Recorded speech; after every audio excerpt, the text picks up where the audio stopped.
میدونی وقتی که تنها میمونیم خیلی از چیزهایی رو فکر میکنیم که عقل قابل فکرش رو به پورگی ندارد. در زندگی همه وقت منتظر شکست نفری باشید که خیلی دوستش میدارید. این رو در یک جای زندگیتون بنویسید که اگر زیاد که باشید زیادی میشوید، یعنی بیقدر، بی احترام و نادیده. در تنهایی مراقب افکارت، در خانواده مراقب رفتارت و در جامعه باشد مراقب گفتارت باش. یادمان باشد که آدمان به اندازه که کمبودی دارند دیگران را آزار میدهند. اینکه خودشان درد دارند درد میارند. همه جا لازم نیست که خودت را ثابت کنی.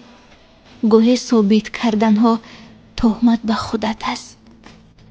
هر کی میخواهد همون گونه که تصویرمون کرده است بگذار قبولمون کند. هیچ رودی خوش که برای گذشتهش سپاس نشنیده بود.